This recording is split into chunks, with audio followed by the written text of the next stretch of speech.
देश के सर्वाधिक स्वच्छ एवं साफ सुथरे शहरों में नंबर 1 गिने जाने वाले शहर मध्य प्रदेश के इंदौर का दौरा करने रायपुर सहित 13 अन्य नगर पालिकाओं के महापौर का अपनी अपनी नगर पालिकाओं में स्वच्छता को किस तरह स्थापित किया जाए, इसके लिए सभी ने इंदौर का दौरा किया। इसी कड़ी में महापौर मीनल चौबे ने इंदौर दौरे से लौटकर एक प्रेस कॉन्फ्रेंस में पत्रकारों से चर्चा करते हुए कहा कि हम भी रायपुर में इंदौर की तरह सफाई व्यवस्था करेंगे। महापौर ने रायपुर में सिंगल प्लास्टिक के इस्तेमाल पर रोक लगाने की बात कही। उन्होंने कहा कि हम व्यापारी और खेल सहित अन्य खाद्य सामग्री बेचने वालों से पहले अपील करेंगे, उसके बाद ना मानने वालों पर विधिवत कार्यवाही भी करेंगे। रायपुर में अब गीला और सूखा कचरा को सख्ती से अलग अलग कलेक्शन कराया जाएगा। रायपुर में सारी खुली नालियां अब कवर करी जाएंगी। इन सभी कार्यों की मॉनिटरिंग का जिम्मा एनजीओ एवं महिलाओं को दिया जाएगा। इनके जिम्मे शहर के नागरिकों को गीला और सूखा कचरा व्यवस्थित रखने की सलाह दी जाएगी, जिससे कि सफाई व्यवस्था में लगे कर्मचारियों को असुविधा ना हो और शहर में चारों ओर साफ सफाई यथावत रहे। नगर निगम के द्वारा एक आर्किटेक्ट भी नियुक्त किया जाएगा, जो एक टीम के रूप में काम करेगा। वह यह निश्चित करेगा कि नगर निगम के सभी 70 वार्डों में कितने तालाब है, शासकीय बिल्डिंग है, कितनी वैधता प्राप्त कॉलोनी है और कितने अवैध कॉलोनियों का निर्माण किया गया है। साथ ही नालियों एवं सड़कों के निर्माण पर भी सर्वे किया जाएगा, जहां ये तय किया जाएगा कि नालियों के प्रॉपर ड्रेनेज सिस्टम काम कर रहे हैं या नहीं। अगर जहां ड्रेनेज सिस्टम में कोई प्रॉब्लम होगा, उस स्थान की नालियों को तोड़कर पुनः नया निर्माण कार्य कराया जाएगा। और जैसे कि आप सब जान रहे हैं, हमको हमारी सरकार ने, छत्तीसगढ़ सरकार ने प्रदेश के सभी 14 जो नगर निगम हैं उनके महापौर, आयुक्त और अधिकारी, एक यूनियन के और एक ZHO, इतने लोगों को अध्ययन के लिए इंदौर भेजे थे। और इस विजिट में इंदौर में जो भी हमको नॉलेज मिला है और जो भी हम इंदौर में देख के आए हैं, जो हमारा एक्सपीरियंस है कि इंदौर है वो प्रथम स्थान पर लगातार आ रहा है सफाई के मामले में, उसका हमने अध्ययन किया है, विजिट किया है और प्रत्यक्ष रूप से उन सब चीज़ों को देखा है। और सरकार को, शासन को हमसे उम्मीद है और शासन ने हमसे अपेक्षा की है कि हम वहाँ देखेंगे और सीख के आएंगे, उसको हम अपने शहर में इम्प्लीमेंट करेंगे। जनता ने हमको बहुत ही विश्वास के साथ चुना है और शासन ने भी विश्वास के साथ हमको हमारी क्षमता को देख के वहाँ भेजा है। हम इंदौर से स्वच्छता के मामले में सीख कर आगे उसे हम रायपुर शहर में इम्प्लीमेंट करेंगे और रायपुर शहर की जनता को हम सफाई देंगे। मैं आप सभी को बताना चाहूँगी कि इंदौर का हमारा अनुभव क्या है और क्या किन वजहों से इंदौर है वो प्रथम स्थान पर लगातार आ रहा है। तो इसमें सबसे बड़ा जो हमको जो समझ आया, बहुत मैं धीरे धीरे आप लोगों के समक्ष एक विषय को लेके आऊँगी। सबसे जो मुझे जो व्यक्तिगत रूप से लगा है, इंदौर में जो सिंगल यूज प्लास्टिक है वो पूर्णतः बैन है। अभी हम जब नालों की सफाई लगातार करा रहे हैं तो हम देखते हैं कि उसमें 70% जो हमारा जो गाद निकलता है उसमें का 70% है वो डिस्पोजल रहता है, प्लास्टिक रहता है और इस कारण हमारे नाले हैं और नालियाँ वो जाम होती है। तो इसमें कोई चिंतु परंतु नहीं है कि इंदौर है वो जो प्रथम स्थान पर आ रहा है। जो सफाई वहाँ दिख रही है उसका एक बड़ा कारण है कि वहाँ पे सिंगल यूज प्लास्टिक है वो पूरी तरीके से बैन है। हमारा भी प्रयास रहेगा इस दिशा में, हम उनकी स्वच्छता नीतियों को भी जोड़ेंगे, SHG की जो हमारी बहनें उनको भी जोड़ेंगे और जहाँ भी ये सब हमको दिखाई दे रहा है जो लोग सिंगल यूज प्लास्टिक कर रहे हैं उनको प्रोत्साहित करेंगे, उसके नुकसानों को बताएंगे। जो होटल है और जो स्ट्रीट में जो वेंडर्स लगाते हैं, जो ठेले लगाते हैं, नाइट चौपाटी लगती है, उनके साथ भी हम स्ट्रिक्ट होंगे कि किसी भी हाल में आपको ये जो सिंगल यूज प्लास्टिक का डिस्पोजल है वो यूज नहीं करना है, अन्यथा समझाई देने के बाद भी अगर असर नहीं पड़ेगा तो फिर इन्हें कभी कार्रवाई की जाएगी। दूसरा जो बड़ा महत्वपूर्ण कारण है जो इंदौर में देखते हैं, हमको भी बहुत अच्छा लगा, इन सेग्रीगेशन। मतलब मुझे आश्चर्य भी होता है जब इंदौर की प्रत्येक घर में जो प्रत्येक हाउस होल्ड है वो जो कचरा वो लोग जो देते हैं बाकायदा उसको 6 भागों में अलग अलग बांट के ही देते हैं। बहुत इलेक्ट्रॉनिक कचरा है या फिर कांच है, ये सब प्लास्टिक है, ये सब रोज निकलने वाला कचरा नहीं रहता। ये सब हमको महीने में 15 दिन में अगर एक आध निकल गया तो निकल गया। रोज हमारे पास 2 ही सेग्रीगेशन दिन रहता है एक गीला कचरा और एक सूखा कचरा।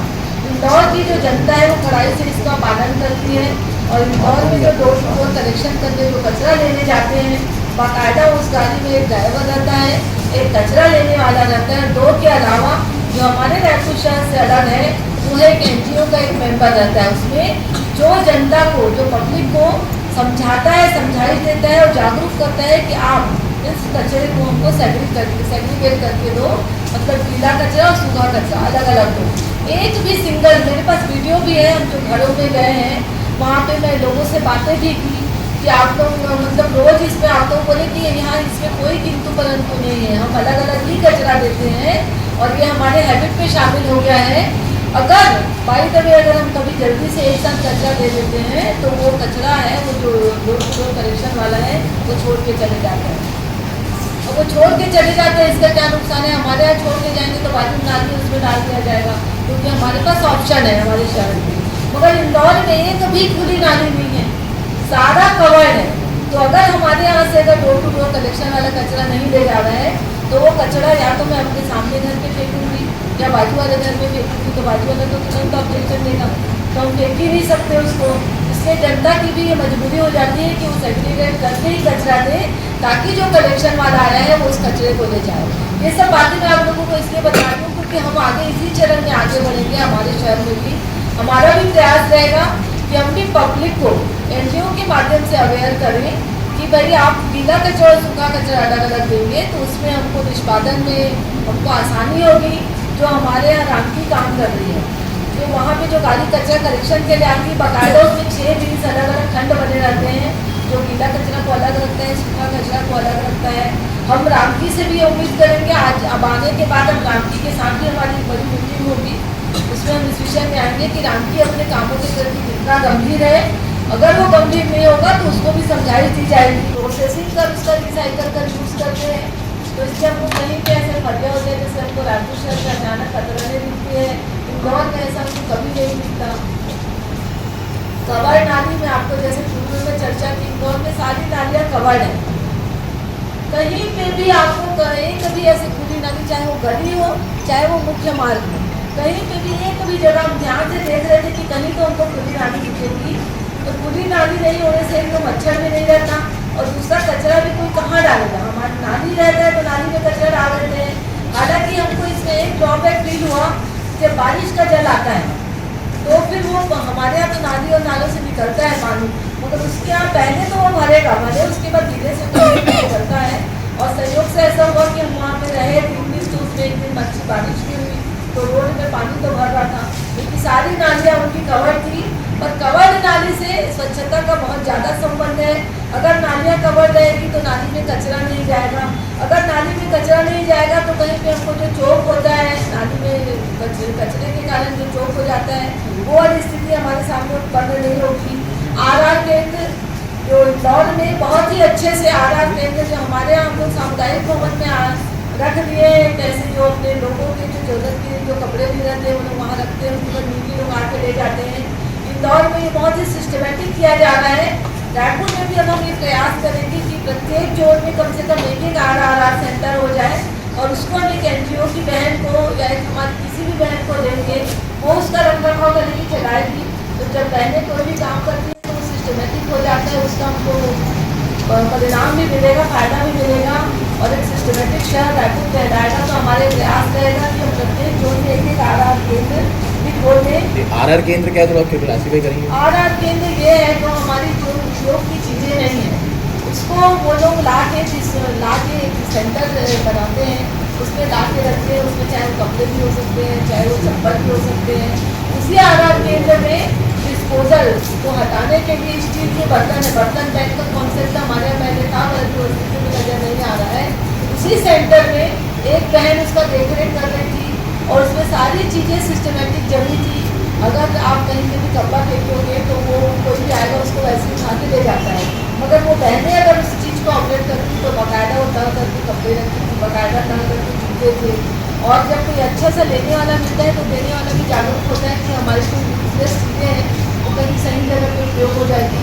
वहीं पे बर्तन बैंक का भी ऑपरेट हो रहा था, उसमें निःशुल्क बर्तन को दिया जाता है, जैसे कोई किटी पार्टी है या कोई छोटी पार्टी है 25-50 लोगों की, तो स्टील के बर्तनों को उनको निःशुल्क दिया जाता है और उससे डिस्पोजल है उसका यूज़ कम होता है। मतलब सिंगल यूज़ प्लास्टिक बैन को प्रोत्साहन करने के लिए स्टील के बर्तनों को उस केंद्र में रखा गया था, जिसे हमारी बहनें संचालित कर रही थी। कुल मिला के हमको ये समझ आया कि और जो सफाई कर्मी है इसमें पूरा नगर निगम का कंट्रोल रहता है। हमारे यहाँ जो ठेकेदार की पद्धति है और वैसा वहाँ नहीं है, उसमें पूरा निगम का कंट्रोल है। एक एक गाड़ी अगर कहीं कचरा लेने जा रही है, डोर टू डोर 100% है, तो जो गाड़ी कचरा लेने जा रही है अगर वो एक भी घर अगर वो छोड़ देगा तो वो तुरंत ट्रैक हो जाता है, उनके पास एक मैसेज आ जाता है और पता पड़ जाता है कि उस गली में या उस घर में आज डोर टू डोर की गाड़ी नहीं पहुँची है। ये मॉनिटरिंग सिस्टम है। इसका एक फोटो भी हम शेयर किए थे, जिसमें हम आयुक्त महोदय समुद्रों को देखे थे कि कैसे ट्रैकिंग होती है। बहुत अच्छे से उसका ट्रैकिंग हो जाता है। तो इससे अवेयर रहते हैं जो डोर टू डोर कलेक्शन करते हैं वो कि कोई भी घर छूटे ना, तुरंत फिर उनके कार्य तो बार समझाई दी जाती है। वो बताते हैं कि देखिए उसके घर के पास मलबा रखा है इसलिए हम नहीं जा पाए।